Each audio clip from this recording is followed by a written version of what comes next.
their jobs. Jewish students would actually feel safe on their campuses. Imagine that. But guess what? College presidents are failing. And I would argue they are failing miserably. Jewish students don't feel safe. According to a recent survey, 81% of Jewish college students avoid certain places, events, and situations. Even worse, more than half say they've witnessed faculty members making offensive anti-Semitic statements. These are faculty members. This is happening right here in America. Doesn't sound like America, does it? Our campuses, and they are happening on our campuses all across the United States. House Republicans on the Ed and Workforce Committee this week will demand accountability. As a member of the committee, I look forward to asking those presidents what they are doing and what they intend to do about the rise of anti-Semitism on their campuses. And if they're not doing anything, then I have a question. Why should they receive federal funding? My answer is clear. They shouldn't. Because you see, we have a choice too, and it's high time we start instituting our choice. If students like the ones behind me don't feel safe, then I can assure you, maybe the university endowments shouldn't feel safe either. Or maybe if the presidents of these universities aren't willing to act, then perhaps I would offer them to take a tour of the Holocaust Museum right down the street so that they can be reminded of why we are so adamant that they do something to protect these students. These students that all they want to do is go to college to get an actual education and actually be allowed to go to class without harassment. Gee, that is so out of bounds, isn't it? Freshman Randy Fine, a Harvard graduate, is here to speak more on this. With him is his guest, Michael Kaminsky. Michael was unfortunately a victim of anti-Semitic violence. The president of that university will be at our hearing tomorrow, and the chairman of that hearing, a fellow Michigander, Chairman Tim Wahlberg, will lead that hearing. And I thank you for continuing to lead on this issue of holding these colleges and these universities accountable. There's no one better to lead that committee than you, Mr. Chairman, and I have all the faith and confidence in you that we will get to the bottom of this. And as Vice Chair of the Committee on Education and Workforce, we also have Mr. Owens here. Thank you, Mr. Owens, for being supportive of this as well. As you can see, this is extremely important to our leadership. And now I want to turn it over to our chairman of the Ed and Workforce Committee, Chairman Tim Wahlberg.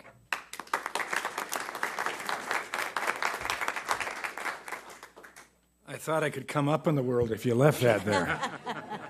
I want to add my grateful appreciation to each of you being here as well. We stood in this room for a similar press conference last year, and hoping that it would be the last one that we would need. I don't think that's going to be the case. History records the fact that, sadly, Jews are a useful whipping boy or girl for other ills that go on in society that are hidden, and sadly, the Jews have to take that hit.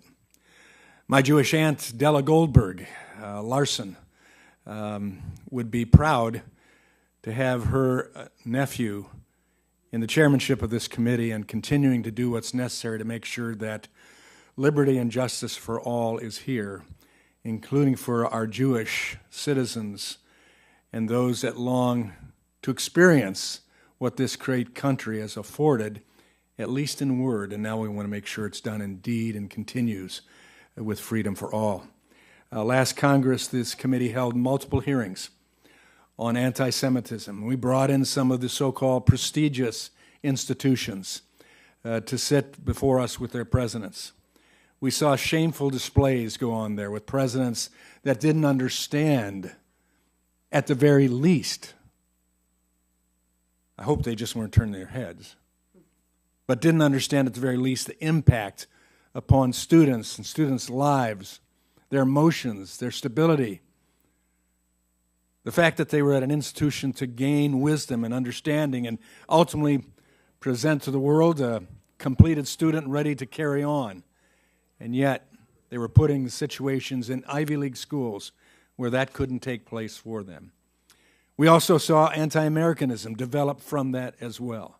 We saw the ugliness of DEI that was propagated, that didn't encourage inclusion, didn't encourage diversity, didn't encourage anything that America offers. And so we're going after it again. This time, we'll have the hearings tomorrow, and I'll be meeting with all of the presidents today in my office. I'm just waiting with bated breath, whatever bated breath is, to hear what they're going to say to justify what they are doing. Some are just doing in the last couple weeks to prepare for this hearing. And yet up until this time, it wasn't done. We have Haverford, a liberal arts college with 1,400 students in it, that has committed some of the worst atrocities that you could expect upon human beings, Jewish students, and supporters of Jewish students on their campus, and has given a lot of words, but no action until the last couple of weeks.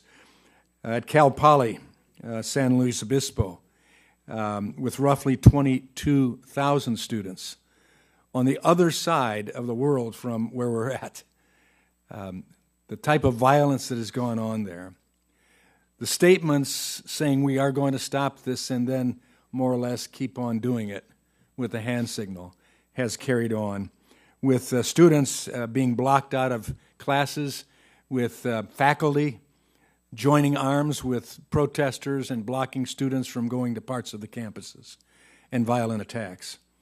And then at DePaul University, the largest Catholic university in the United States, the largest Catholic university in the United States.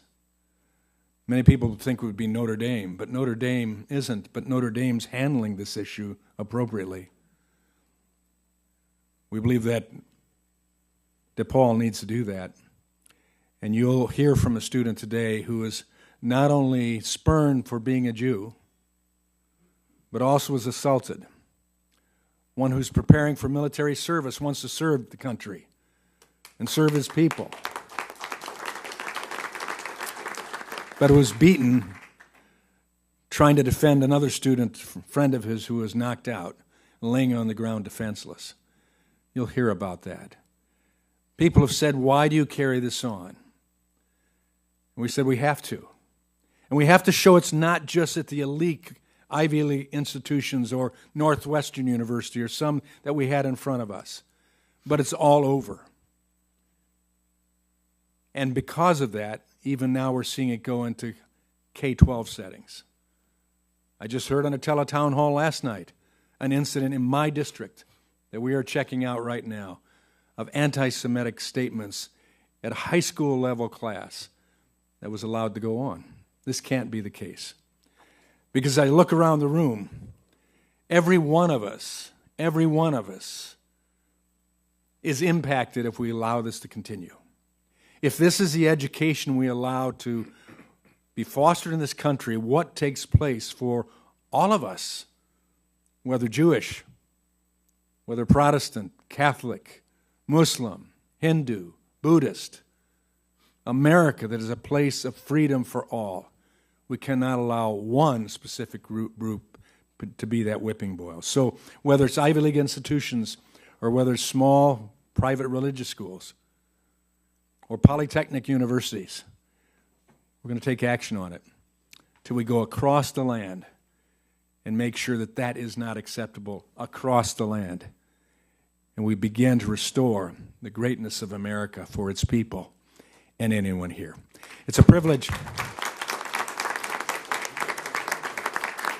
It's a privilege to have a vice chairman of my committee who also wears a Super Bowl ring. He's tough. He can deal with issues, but he has a compassionate heart over this issue as well. So, Burgess, come ahead.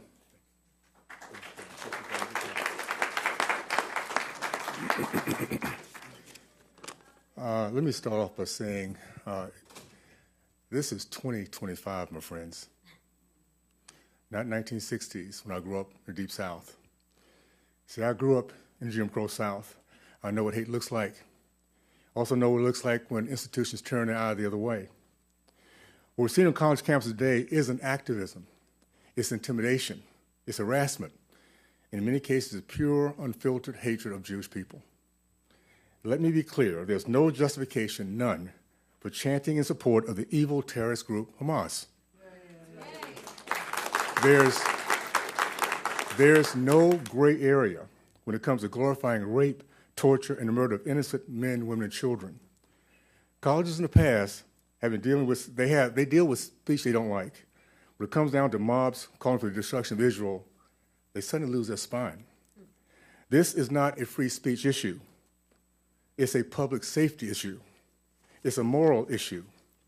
And when every school that allows this chaos to continue needs to lose all federal funds.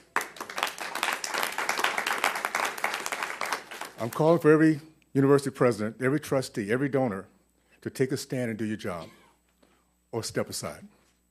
We will not stand by while colleges become the breeding grounds for hate. We are the country of becoming a more perfect union. I've witnessed it since the 60s. We had become a more perfect union because we understood education was at the core of our values, of our culture, and look at each other the way God looks at us from inside out, not outside in. And we'll get back to that, my friends.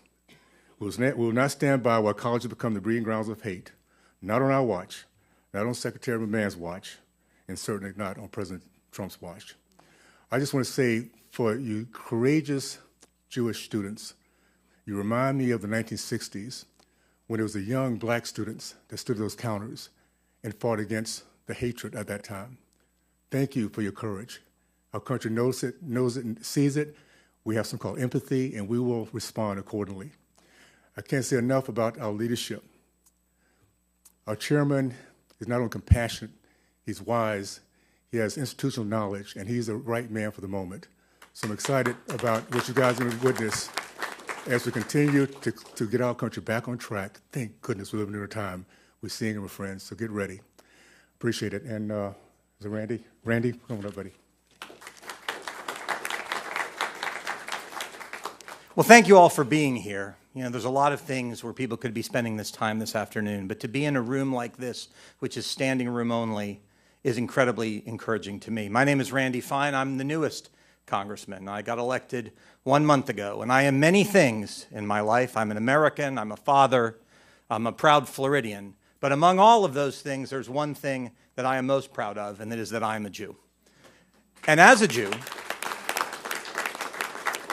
Jew, I have personally experienced the scourge of anti-Semitism. I experienced it my entire life, particularly as I grew up.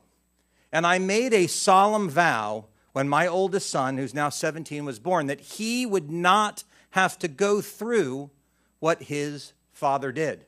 And it is a vow that I have failed to live up to. You see, anti-Semitism today is as bad as it ever was when I was a kid. In fact, some can argue that it is even worse. So when I got elected to the Florida legislature 8 years ago, I said I was going to solve that problem. And if you look at the anti-Semitism you see around the country, we don't have as much of it in Florida because I was willing to fight that fight, often alone. So imagine my surprise. Imagine my joy and my gratitude and my appreciation that when I showed up here 4 weeks ago, for the first time, I had leaders that were as committed, if not more committed, to fight for this issue as I did. The two chairs that are right here, as well as our vice chair. Because the fact of the matter is, Jewish kids today are afraid. It's never been easy to be a kid going to college. Ask anyone. But no child should walk through campus today and wonder if they will make it from their dorm room to their classroom, or their classroom to the library, or the library to the dining hall, and they will be attacked. And that is not only happening, it is excused. And I would say encouraged at many of our institutions around the country. There are children that are scared to go to school, and in America, that is unacceptable. But for those of us that are Jewish, it is even more unacceptable, because core to our faith and who we are is a belief in the power of education to take us from where we were to where we want to be. So I will say this to every Jewish student that is here. I am here, and I will fight for you. And I will fight along these amazing leaders every day to make sure that we solve this problem. And I will do it for one simple reason. My son is going to be going to college in a year, and I'll be damned if he's going to be afraid to walk through that campus. Thank you all very, very much for being here. But it is now my privilege to talk about the horrors, to make it real, to talk about what actually does happen. This is not esoteric. This isn't something that you read on a page. Michael, who's going to speak, can show you the physical wound, the scar that he has, that he got not in a war on the other side of the world, a scar that he got on his college campus where his wrist was broken and he had to go to the hospital. Not because he was being attacked because they wanted to mug him or any other reason. He was attacked and he was hurt for one reason, because he was Jewish. And so I want you to come and tell us your story. Thank you for your bravery in being here to do it.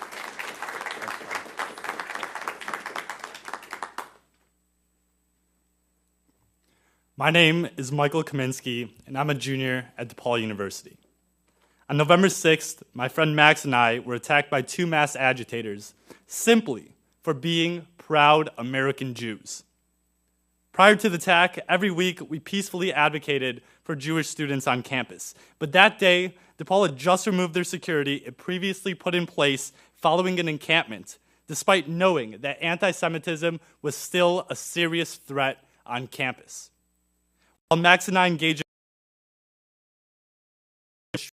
from the front and ambushed us behind, they left us with injuries that required me having to get surgery on my wrist. All the while, a campus safety officer employed by the university stood just a few feet away and did absolutely nothing. As the attackers fled, other students did not come to our aid. In fact, you know what they said? They said we deserved it. To this day, only one person has yet to be arrested, and it is clear that Jewish students are still unsafe on their campus. Now is the time we finally hold our institutions accountable for festering Jew hatred and anti-Semitism on their college campuses. And I'm looking forward to the committee hearing tomorrow. Never again is now. May God bless the United States of America.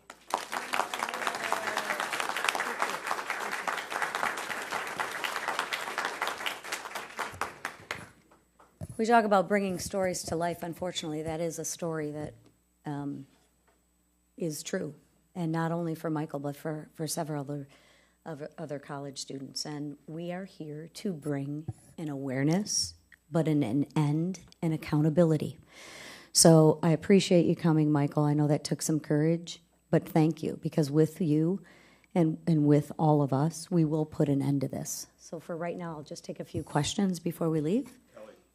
Kelly? We obviously saw the Education Workforce Committee hold one of these hearings before, and a number of the university presidents ended up resigning after the hearing.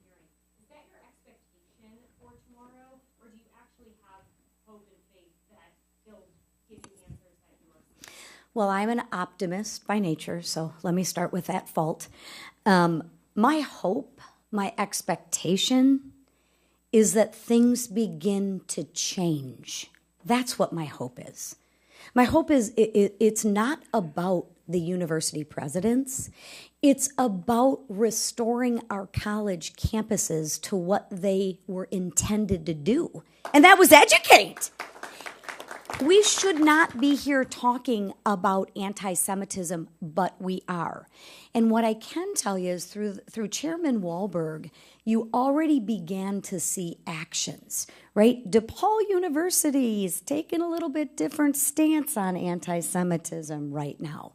Unfortunately, it took us to call a hearing for that to happen. So my goal isn't to get these presidents fired. My goal is to get them to do their job.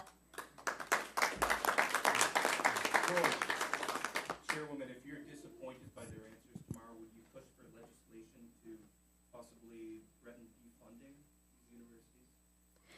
I am prepared, or I'll speak for me, if it's all right, if you disagree with me, is we're prepared to do whatever it takes to restore the college campuses so Jewish students and all students, I don't care what your race, your creed, your color, your religion, so all students feel safe on campus. That is part of their responsibility. So I can speak for me, and I think I speak for the people behind me. We will do whatever it takes to make sure that anti-Semitism is eliminated, it's addressed, but not just for Jewish students. I think we need to take a look at the safety of all college students. So one more. I think I'd add one thing there as well, that we are prepared to do what's necessary, but we have a president who's already doing that.